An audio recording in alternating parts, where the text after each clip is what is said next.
Oh, there was a question on if be something for 05 last on another agenda item, so I can help answer that question. So it for the question of the language of AB 1705, it's a bill that that put students into transfer level English or math coursework so that they speed up the transfer pathway faster, process faster. And that bill already was passed 2 years ago, and we're just cleaning out some stuff, but that bill will pass to on in 2020, I believe. So it's in the process right now. But we're doing some more on transfer as well, so there may be some changes in the future, but are there any questions that you want to clarify on 1705? If not, I'll pass back over. All right, thank you, BPLA one for your legislative update. Moving Moving on to our next agenda item. What? Guys, okay, so moving on to our next agenda item where we'll be talking about the student representation fee sustainability led by Executive Director Dr. Adams, who I will be passing the floor back to. So, at the last meeting, I'm gonna share my screen.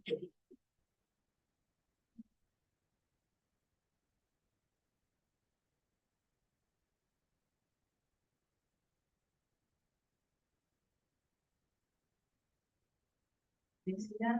Yeah. At the last meeting, with the bill that BPLA just mentioned, was it, what number was it? 1540, separating the SRFPs, conversation by you all was how would how would it affect us? So I pulled together some preliminary type data, but not preliminary, some data for you all to think about. So, I mean, these are things I cover a little bit of the funding sources, our reserve policy, our minimum operations, and other sources.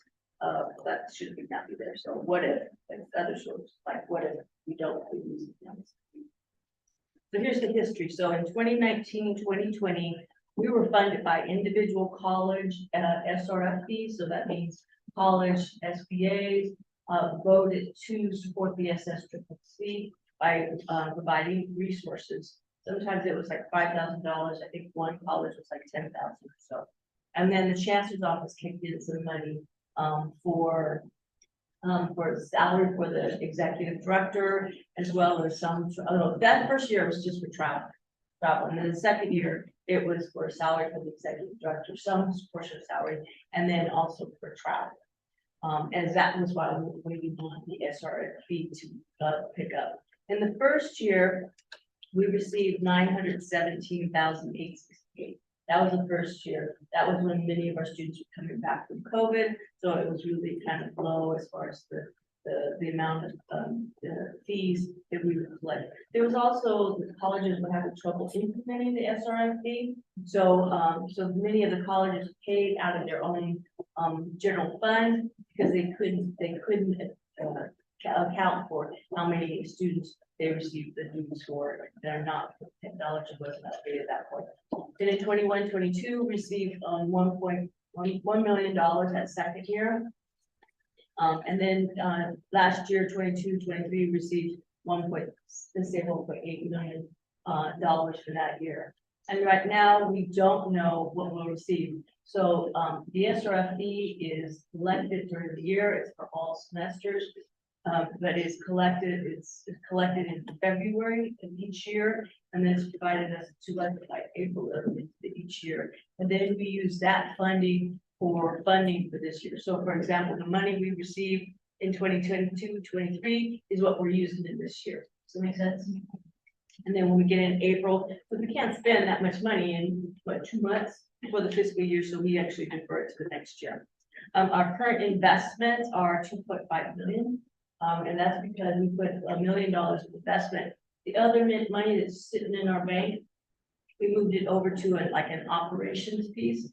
So it's no risk, but it's accruing about 4% interest more than we get, our checking account. So that's how we're able to build some funds up there. Any questions about that? So then here's our policy. So the policy says, the reserve policy says, at a minimum, the reserve will be equal to at least 25% for 3 months of revenues, which should cover minimal operations, including salaries, board stipends, accounting, and other expenses for the 3-month period. So the prior year said, at the very minimum, we want to make sure we have some sort of operations, like insurance, things like that for our organization, along with salaries, and then cover the board stipends for that, for a 3-month period. And the maximum size of reserve should be 35%. So here's where we are now. So we anticipate this year, like I mentioned, 1.8 million. The revenue, if we went with the revenue minimum, 45% would be 450,000. Or for the policy, 3 months would be 449. Not too much of a difference, right? So it's really pretty accurate. What it costs now in our current budget, staff with interns is 917,624. Board stipends is 225. Although I will tell you, last year we spent 125. This year, I think we'll get close because we are paying more our board. I mean, we're the full board from the very beginning last year, we were not. Operations about 280, and our events are 270, which brings us to about 1.9 million. Our bear operations, this is my estimate of what it would be. It probably could be, we could probably squeeze a little tighter, but that would really kind of hurt some of our services.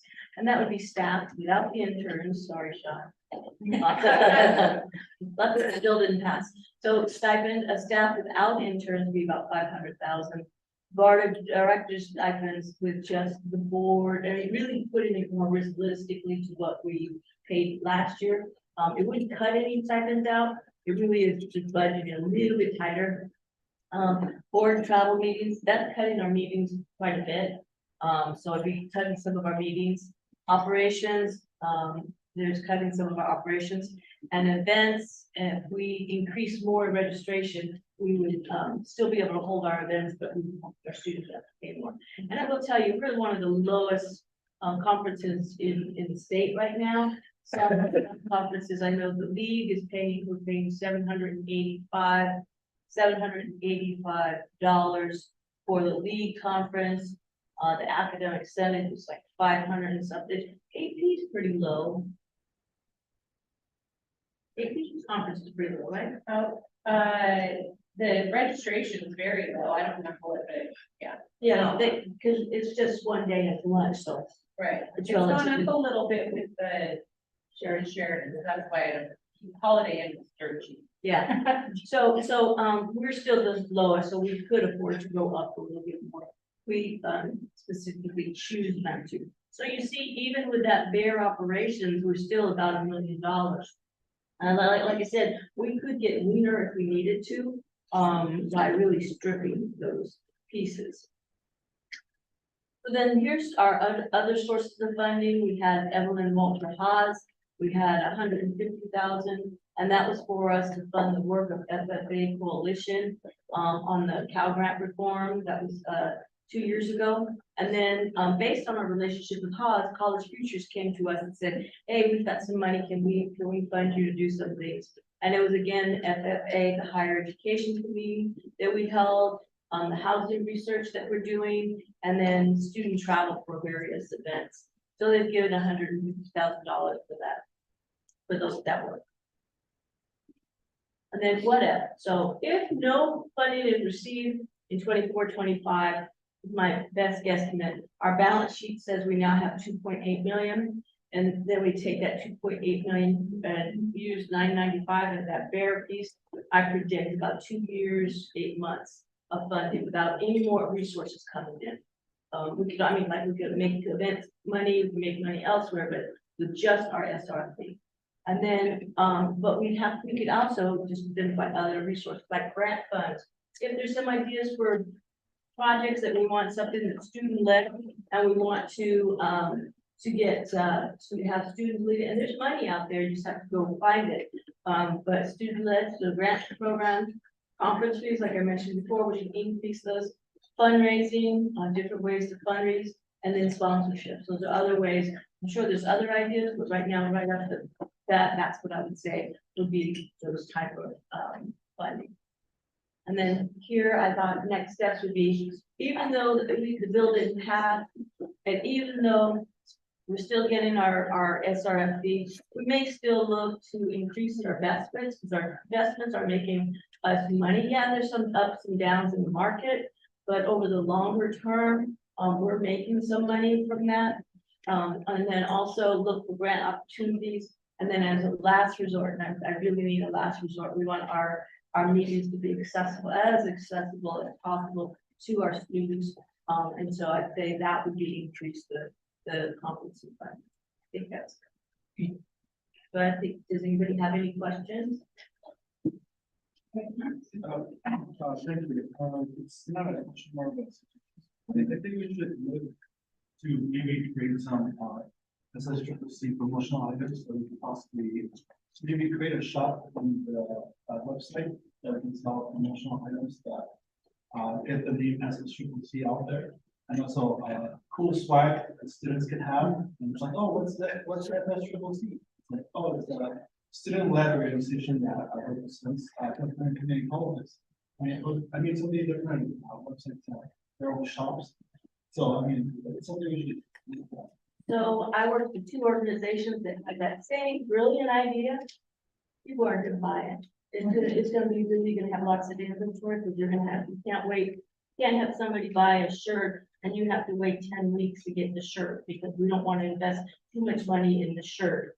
You know what I mean? So we have no idea what the quantity is. So if we order 30 and we have from 35 people, that's gonna sell out pretty fast, and we don't want to keep all of our money in the inventory. So those kind of things, they're not very productive unless you're a bigger shop. And it's not gonna save a lot of money. And then we have to be careful selling merchandise when we're a nonprofit. And you have to be careful to use that money. Is it for really funding students, or is it just for other things to be used for? So there have to be an identification of where the monies are really going for taxes. So those are things you have to, you can't just say that's, you know, let's just open a store. It's a lot more work, a lot more strategies as far as the materials and such.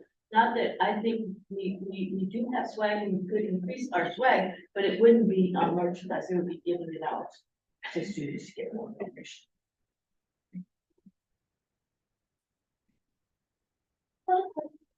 Are you really like actively looking for things, or are we just kind of like seeing like what comes to us? Well, right now, we're seeing what comes to us. Those two were relationships built with those organizations, and they want to bring us money. So transfer two purposes, you know, either build a relationship and you're able to get funding, or you go out and search for them.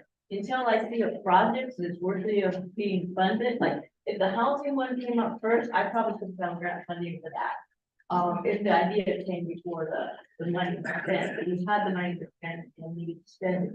So if there's other ideas that we want to do and undertake that we think we could get funded for, then bring up the idea and then I'll go for a search for funding. Now I could go out and look for funds for, you know, possible opportunities for California student base, but that's part of it.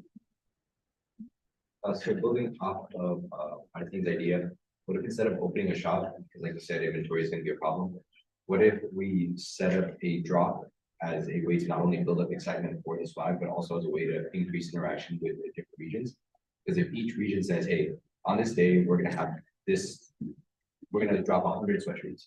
If you want those 100 sweatshirts, sign up now, get involved with what's going on, and then on this day, these 100 sweatshirts are going to drop. That sense of limited availability will not only cut down our inventory costs, but it will also encourage people to buy really quickly. So maybe if we set something up like that, it would help with that inventory problem, but also increase excitement and engagement with SSCCC and get the name on it. I like that idea, but I'm trying to figure out where am I going to put my sweatshirts in our office, or maybe we should. And Steve, Oh, Steve doesn't have a key. What about the stress relief? Put it in stress room? Well, but that's gonna cause stress. It's a good idea. We're gonna take that and we're gonna go back and talk about the feasibility of how to do it. But that I do like the idea of generating visibility Yeah, Or even if it's like a small region drop, you can say like region 6 is gonna drop half.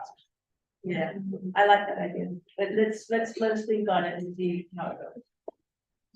I would say really quickly that, there are a lot of shops, like on merchandise, there are a lot of shops that'll do like. Direct your order, so you just submit, you basically have your logo uploaded.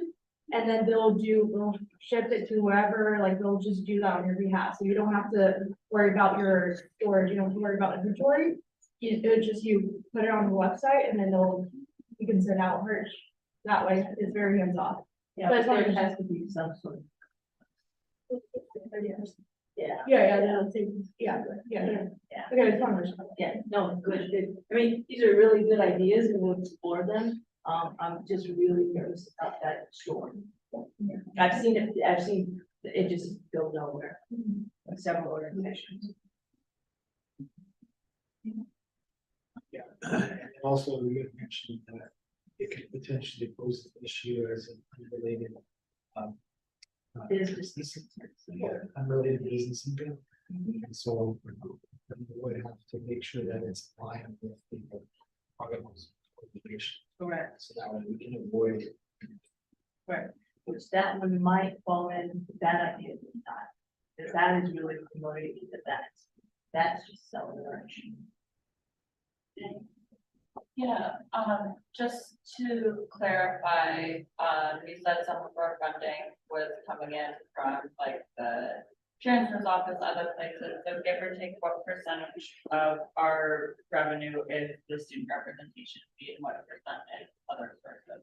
So we only have two other sources, that was in the original history of that money from the chancellor's office, we no longer get money from the chancellor's office. Our SR funds all of our operations except for the 300,000, but even that 300,000 was invested, like the first 150 was investing in a little bit of marketing and the rest in consulting. And the second one, futures, is a little bit of an event. So the SSCCC gets nothing, no money out of that, only of those total grants. We're just facilitating the work and getting our name out there and being, something that we're 100% extra. And some conference fees, that's a little bit funny, but I will tell you for. So the vast majority. All of it, there are conferences, usually are operated at loss. And that's because we charge our fees here. We're supplementing. So when your folks ask you, hey, you guys are having a conference and you have, you're making money off the conference, we're not making money, we're subsidizing the conference so our students can.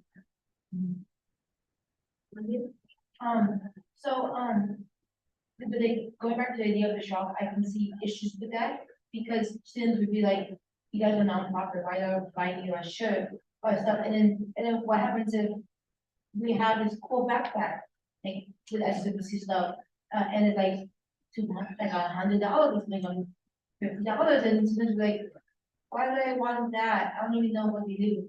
And kind of like same with the SR funds, students don't want to pay because they don't know who we are, and making them buy merch would be kind of hard to do, unless if you guys can get like a famous person, that have like make art and have him sign it, like a Guy Fieri signing a shirt because he came from American People College. Like that could be an idea, but also I can put it in the box. Let's tell you from historical perspective, when early on in SSCCC, when I was helping to staff some events, before the information, we had t-shirts, you all seen that t-shirts that I love community college, the white one.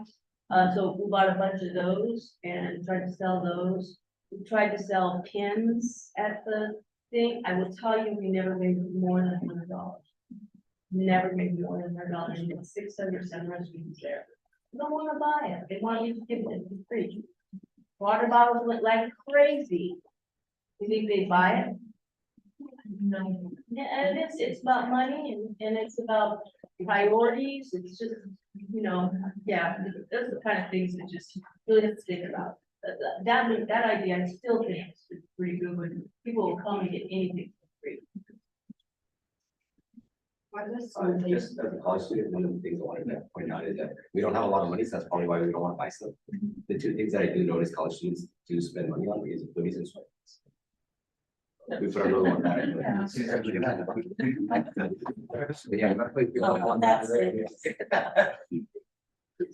Yeah. What if we had some kind of like statewide kind of debate event where we invited the public and we had our executives and delegates, sort of give almost like a monologue of like something they're passionate about regarding the bill or something. And we invite the public to come and like sort of watch us, because the public would come and be, entertained, and also they can see what their future students are doing and really see their passion and the subjects of importance that will relate to us. I wonder how that would differ from GA and advocacy academy, because those are actually open to the public, they just can't come in and eat and participate in the workshops. But I mean, the same kind of thing, those are our issues that we're sharing, so let's put a little bit more thought into that one, because adding another event might. See, I think what we really need to think about is what's the best investment of our time to do something. Merchandise and those parts are not going to be the result of the most amount of money or the best use of our time.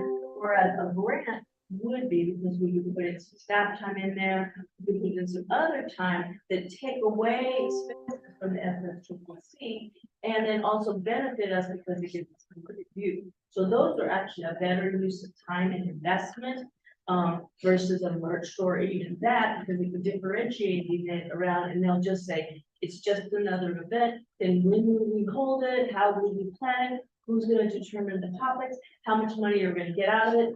And like right now, our events are at a loss.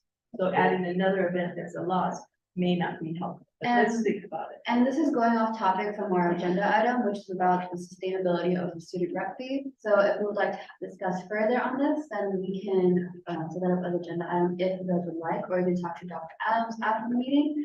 However, continuing on with our agenda for sake of time, if there's no further discussion on the sustainability of student rep fees. Yeah, I had a question about our conferences. Oh, it's just for about the sustainability of student rep fee. Yeah, sort of. I was about the losses. Yeah. Okay, so you mentioned that like, or a lot of our conferences are like at a loss. Is it at a loss like for a student, like even if they pay for the conference, or is it at a loss because of like the delegates and officers that go for free?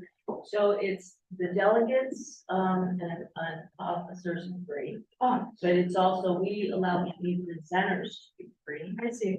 So only your general student population or your SBAs are paying.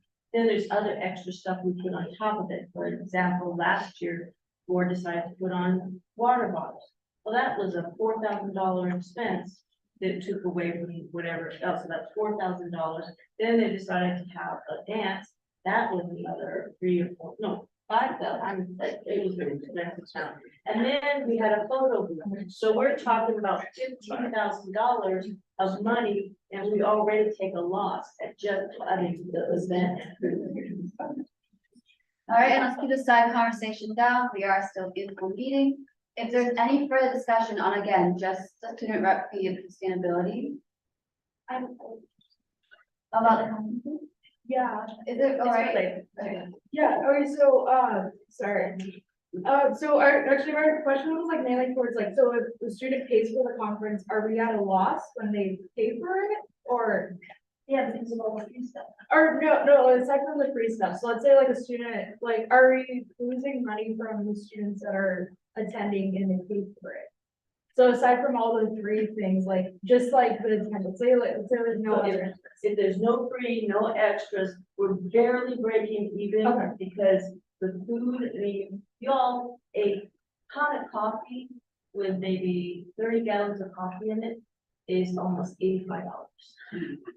So when you're talking conferences, the food is really expensive.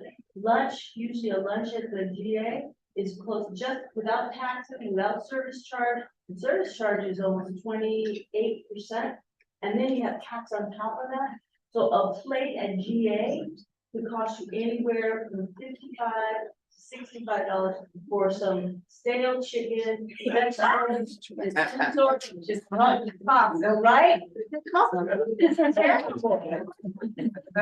Right? So I think just have it catered.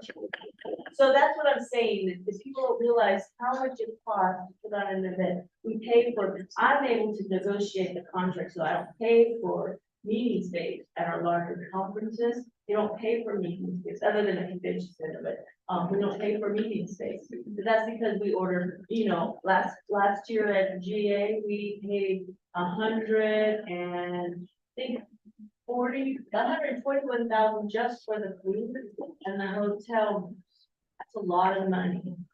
And then we also have AV, which AV is coming in at 21 to 25,000. So we're spending a lot of money for a 3-day event. Thank you for the clarification. You're welcome. All right. Is this about the? I'm just curious if we have ever explored a relationship with the foundation. Yes, we used to have a relationship with the foundation. When you say relationship, so they used to provide accounting services, conference, negotiations, and conference coordination. And we paid them though, so that kind of thing, paying them.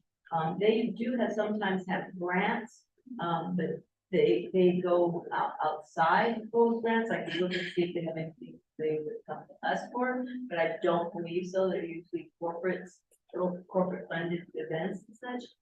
So, I'm not sure how else were you thinking of this relationship? No, I'm just asking. Yeah.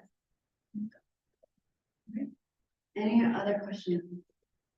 All right, being hearing none, then we'll move on to our next agenda item, which is going to be our legislative stories campaign, where I'll defer the floor to VPLA Win and consider for approval the regional competition, which VPLA Win will go into detail about. The other things. Did you want me to do? Yeah. Yes. Yeah. Yeah, just keep doing it real quick.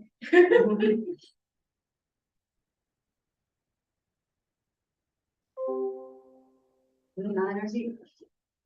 So what the legislative story can be, if you could share the screen.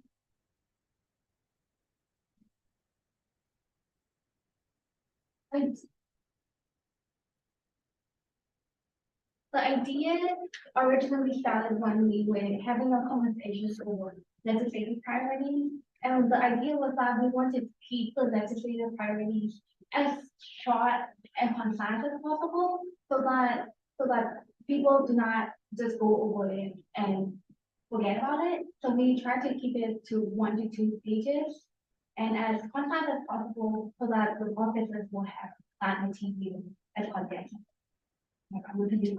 But yeah, so what we were trying to do with this idea was that we want to provide student stories and testimonies and actual lived stories in relation to our priorities, so that it backs up our priorities and why we're prioritizing what we are advocating for. So we are trying to create a campaign on how the basic needs, student enfranchisement, how the financial aid and Brown Act, they're all affecting students. So we will be sending out and reaching out on the grassroots level, and I hope that the labs and reps and the board of directors can help with that. But we're trying to help students record a video if they want to on what they're experiencing, and we're targeting 3 main points in the collection. One is who they identify as. So which college they go to, which region they're from, which area they serve from, so that we can connect it back to the representative and elected officials that the constituents are. Another point is what the problem is, but what the state is not doing good in and what they can improve as, so what the SSCCC can do for you and what the state can do for you. Those are the 3 main points that we have as of right now. So we're trying to target and collect in these 3. So you can either submit an anonymous form from this, or you can use the name of the student, which we really encourage because giving a name to a student gives a lot of power when you're in the capital. So just encourage students to fill it out and use their name, but we do want to make this very confidential. So if you don't want to put it on social media, there's an option to opt out from using in our social media campaign, but just for advocacy purposes, or preferably you use it for both. So that's what we're trying to promote. There's also a poster and a form link on the poster as well that you can access on social media or in person as well. If you can share it to your local student body associations, and it's with community engagement coordinator, something called. Yeah, it's like if you want to engage. If you want it in person, you can reach out to him, and also your intern should be promoting it already on campus as well. So just prioritizing it, and the deadline is October, since we do want it to start as soon as possible before the cycle begins again in January, and we can utilize those. What happens is when the cycle begins, we get approached on the spot and we need the student on the panel or on like a testimony in like a day. So we really don't have time to go out and collect a very niche specific demographic. So we really want to focus on it right now when things are very slow right now. So if you could help promote that on your campuses, that would be great. And what we're trying to do in terms of engagement is that you like 3 to 4, 5 students will receive a $25 gift card if you fill out the form. So that's something that you can use to promote the campaign as well. Another thing that I'm trying to promote right now is potentially a competition between each region from region 1 to region 10 on who collects the most stories and who gets the most responses in those forms, as it is a campaign. So if that's something that everybody will be interested in, we can definitely explore more on what it will look like.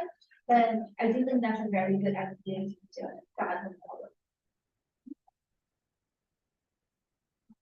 forward. Thank you, Madam Chair.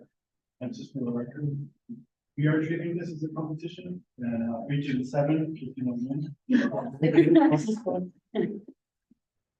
thank you. What, do you have any idea on what state? Is that a discussion for future discussion? We could be exploring the conversation of what it would look like, and I think suggestions on a pizza party or at the region. I don't know who suggested it, but it was explored in the legislative committee on having the funding for pizza party at the region so that students can come and make it okay. But it could be explored more on if there's any other suggestions. Dr. Allen just whispered to me pizza party. That was proposed by the LAC committee, so it was not on me. I I just wanted to make a motion since we're running out of time. So sorry. I would move to approve the regional competition for legislative stores campaign. Sure. Likewise. All right, are there any objections from the floor?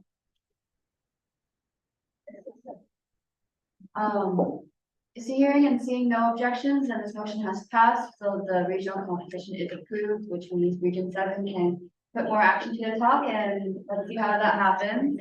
Moving on to, yes. Just real quick, like I said, the flyers are here. I'll send it to all the rads and the lads. We also have other ones like newsletter, signing up for participatory governance committees. All the interns have them, but I want to make sure the rads and lads have them. You know, share them on your social media, or if you go to a campus visit, make sure you take them with you. But yeah, I'll send them all out to you so you have them. All right, and with that, we'll be moving on to our next agenda item, which is partnership with organizations serving Black and African American students. This will be an update by the BIAA Subcommittee Chair, Yvonne Hernandez, where they researched organizations serving Black and African American students and also consider for approval partner with the Umoja Community Foundation. If Stephen, you can share the agenda on the screen, please. And I'll defer the floor to VP Hernandez. Thank you so much, Chair. So just as some background information, you all recall that on July, African Black Coalition, an organization also known as ABC, reached out to us with the possibility of maybe partnering up since they focus specifically on representing or advocating on behalf of Black students. So we were having the conversation, and then Lab One was able to find some trace on social media that were not necessarily the best. Because of that, the board decided to ask the DIA committee to do some further research. So with that, the SSCCC Board of Directors at their July Board of Directors meeting moved to refer African Black Coalition, also known as ABC, to the DIA committee to further perform research on ABC and other organizations devoted to Black students' success and enrichment. The DIA committee created a subcommittee task force to conduct research on ABC and two additional organizations serving Black students. The other two organizations that we looked at were the Umoja Community Foundation as well as the A2Men. And there's hyperlinks in case you want to look at each of those organizations more closely. We also have down there another link where we perform some more in-detail data research on those topics. And we had extensive communications and talked about that.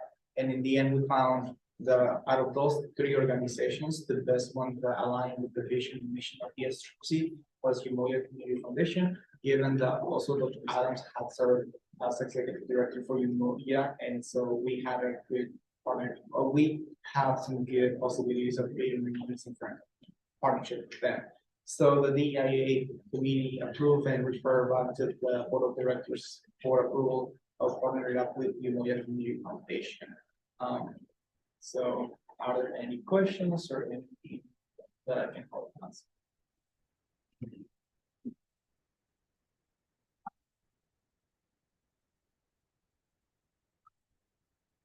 All right, then is there a motion on the floor to approve the partnership with the Umoja Community Foundation? Sure. To approve for the partnership with the foundation. Is there a second? Yeah. A second. Are there any objections from the floor?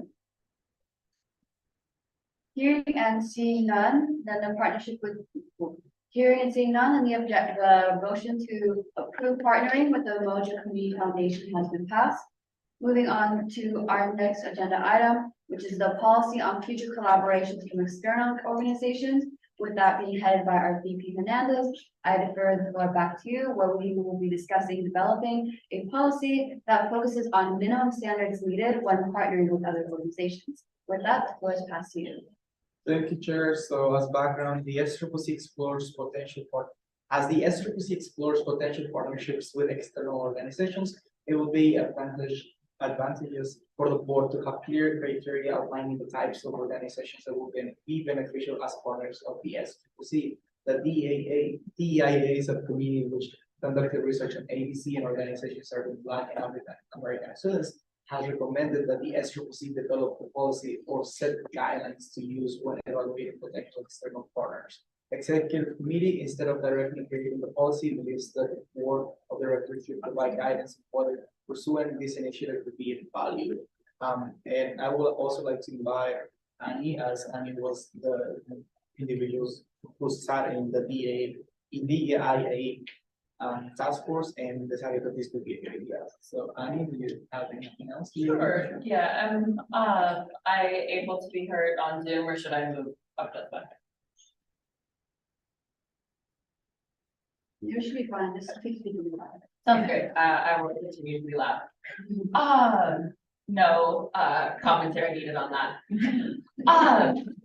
So as VP Hernandez said, I, went to him, and right after we saw what happened a few board meetings ago when considering some potential organizational partnerships, we don't really have a framework for what sort of organizations we want to partner with, nor do we have a defined process to go about creating that partnership. Of course, right, we all have a vague idea of what sort of organizations are good, but I'm of the belief that writing it down and having a organizational board policy and an administrative policy that we all agree to in black and white concerning this process would be good. It would ensure that we're being equitable when considering what sorts of partnerships we want, ensuring that we're treating all organizations the same, we're not accidentally being inequitable. And so I believe that exploring this policy would be a benefit to the organization, just so we have, should we ever want to create any other sort of partnerships with other organizations for any reason, be that we want to engage with organizations that uplift other sorts of marginalized students that we have on the books, how we go about doing it. And I also want to highlight that if we take action and if we approve this, both the DEIAA and Internal Affairs Committee will be working on this. I think that that's very, very important. As of course, this is a internal policy, so the Internal Affairs Committee should be involved in this. But we also want to ensure that any organizations that we're partnering with are mission aligned, engaged in equitable practices, aren't engaging in needlessly divisive rhetoric.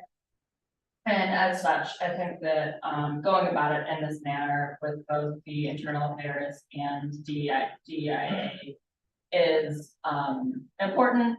So all that said, I urge us to take action and approve referring back, creating this policy to both of those committees in partnership today.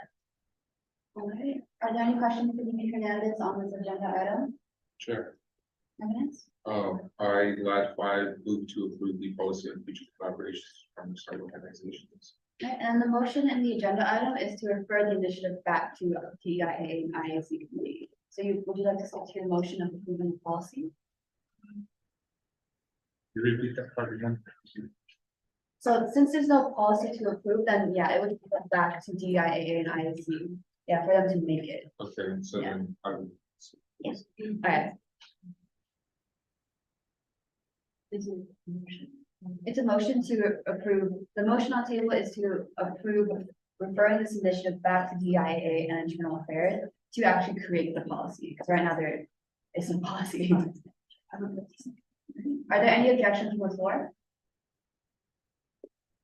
Hearing and seeing none, then the motion to approve referring this policy, this initiative back to DIA and IAC committee for work on this policy has been approved.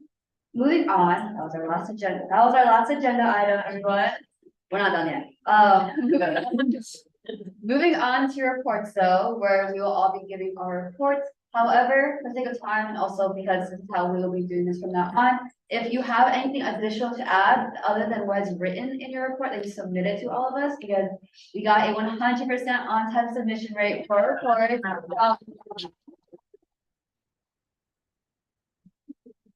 So we'll be going in order. If you have anything additional to say that's not on your report, if there is not, then please refrain from repeating what's on your report so that we can move on, especially because everyone should have reviewed each other's reports already. Starting with the president, I have nothing additional to report. Vice President? Vice President of Regional Affairs? Robert? Anything additional to report? All right, Vice President of Legislative Affairs? Vice President of Finance? Vice President of Communications? Danny? Yes, I did actually attend the SSCCC board meeting. I spoke with Sabrina Ashley. She offered us a place in their newsletter under the check-in out section of their newsletter, which I think is gonna be awesome.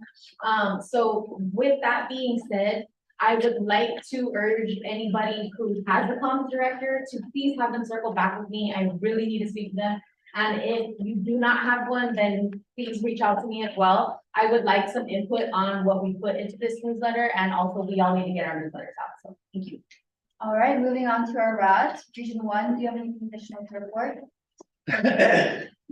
Region 2? Nothing to report. Region 3? Nothing. Region 4? Region 5? So we are hosting the executive committee meeting on September 11th, between 3:30 and 4:30. Then I did send out a save the date for all you people, which I'll be hopefully to host the delegate assembly finally in person on September 21st, 2023, from 6 to 7 p.m. So yeah, that's all I have to report right now. And there's nothing bad about having things to report, guys. So don't mistake my speediness for urgency like that. Region 6, Nothing. Region 7, Nothing additional. Region 8, Region 9, Region 10. The passage of the ABA will very happy about the state senate. Of course, it's going back to the system amendments.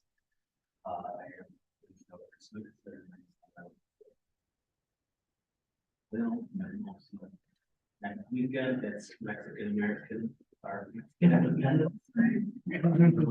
You know, only Mexican nationals, but I really, I'm very proud of my heritage, and I do believe that Mexicans do belong in our community colleges. So I do like to say that, and so I'm very glad of how far we've come. I'm in an organization and everybody is. So only half of you is attending community colleges? Because you have Mexican. Let's keep additional comments and let's remember we need to be recognized by the chair because we are still in our official meeting. If there is nothing additional to report, Leo, then I'll be moving on to our lab region reports, starting with lab region 1, who is not present. Region 2 is vacant. Region 3 is not present. Region 4, Nothing else to report. Region 5, Nothing to report. Region 6, Yeah, so I didn't get a chance to put this in the report because it came in later, but I attended my school's interclub council, or Marquardt College's interclub council meeting on Wednesday to promote our meeting yesterday, and I think one person came, which was worth my time, yeah. And that's all. all right, Region 7, Yeah, like to, just, thank, everybody that attended the SSCCC district meeting. I'm glad that you took time out of your day to attend it, and I'm really grateful. It was such a great demonstration of the SSCCC team, and we saw a lot of engagement from these ASO leaders of the district, and I'm just really grateful for Julie stepping both to attend as well as for the district. all right, Region 8, Nothing to report. Region 9, No report. Region 10 is not there. Moving on to internal operating committee reports. If you have any of the committee chairs who have anything additional to report beyond what was written in the report, now is your time to do so. Audit committee did not meet or submit report. Caucus committee, is there anything additional to report? No, nothing to report. All right, communications committee did not meet. Conference committee, do you have anything additional to report? At the moment, I will be working with Dr. Julie Adams to set up the next conference committee date, and I hope to see everyone there. All right. DIAA subcommittee, anything to report? I would just like to express gratitude of how the committee has worked on the different task force assigned, chapter 3, chapter 4. It's just great to see the work that last year was not able to get accomplished. Now we're getting towards somewhere, and I really appreciate both Olivia and Annie and Mason for all the hard work that they have put in both the task force and the committee itself. So I just wanted to highlight that since I don't think I put it in the committee itself. All right. Executive committee has nothing additional to report. Finance committee has not met. Internal affairs committee, anything to report? Legislative affairs committee, anything to report? Yeah, I do apologize for the one was not set in time, due to coordination, but in the future, I will try not to have that repeat again. But we did meet this week on Wednesday before our board directive meeting, and we're planning to meet the week of every board directive meeting, just so we can go over everyone's meeting. But we created a task force for federal applications, so we're looking forward to having more activity on that side, but everything else is on the agenda right now. We did go over application academy in much more detail, so I'll update the board on that next time. All right. Region finance and fundraising committee, anything additional to report? Regional affairs committee, anything additional to report? Just like to recap just on making sure that these new cameras, who has problems with losing to that one, honestly, they can lose items because of it. I get it, if you guys have to just go before. All right, resolutions committee, anything to report? Alright, moving on to external reports, BPRA Alexander, would you like to report on AB 1111? 1111? We met for the first time in Sacramento last week. A lot of complexity to it, a lot of discussion on how they're going to implement it. What pretty much it is that the numbering of the community colleges is starting with the general educational classes. So English composition, for example, will have pretty much the same outlines, basic outlines, at every community college, but allowing the faculty to have some academic freedom still be there, allow them. And the biggest thing to take from it, and you can take it across all the units, the English composition for one thing, is there some community colleges have 3 units, only 5 units, and distinguish when does that class become a different class, and when they have to figure out that, are they going to consider that like a subclass, cohort class, whatever there is, and how to get resources, there's multiple sub task force within the task force that is formed together, you know, after the task, and how we report on it, at the 6 months. All right, thank you for that. And then we have our action tracking, which is just just to be able to keep accountable the actions that were assigned and a due date and the month they're completed. So please be sure to check that out if you're curious about the sort of actions that we have trackable. And then for information, written information only, our external committees updated the most to see which ones still need representatives, and then our internal committees, the membership, the vice chairs, and the chairs. Moving on to adjournment. Chair, I don't have my thing. When you go on the sheet for the external committees, there's a really big typo on the top. Are you talking about the first row? Yeah. Where it's saying it has QAF, ER, PY, PYOP. Yeah. Yeah, that's just a formula. Thank you for bringing that up. If there are no further discussion, then we're moving on to adjournment. If there are no objections, then we'll be adjourning at 2:49 p.m. So are there any objections? Hearing and seeing none, then this meeting is adjourned at 2:49 p.m. Thank you, everybody. Real quick, next month's, oh man, my voice is gone. Next month, the Friday training, we have an opportunity. We are going to be a part of Los Medanos College's Impact Leadership Training. They just sent out an email. Please fill that out. They needed it yesterday. So please fill it out by the end of this weekend to make sure that they know that you're coming. You'll get a free t-shirt, stuff like that. I will be doing 2 different workshops on your identity, because it is a leadership identity. What are your, like, the population of students that you identify with, and how can you utilize that to be a better student leader? If you would like to be a part of the presentation with me, just shoot me an email and I'll include you, and you can be one of my presenters with me. But please, please, please fill out that Google form, or you will not get a shirt or food. All right?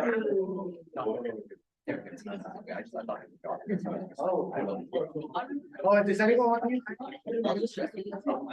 What am I? I didn't pay more. I'll do something, and then I'll send it. I have a question.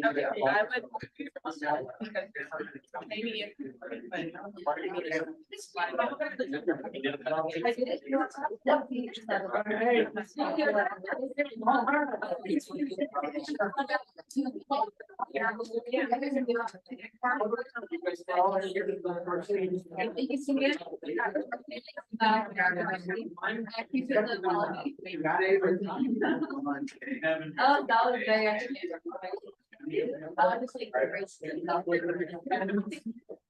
I know. Yes, you did great.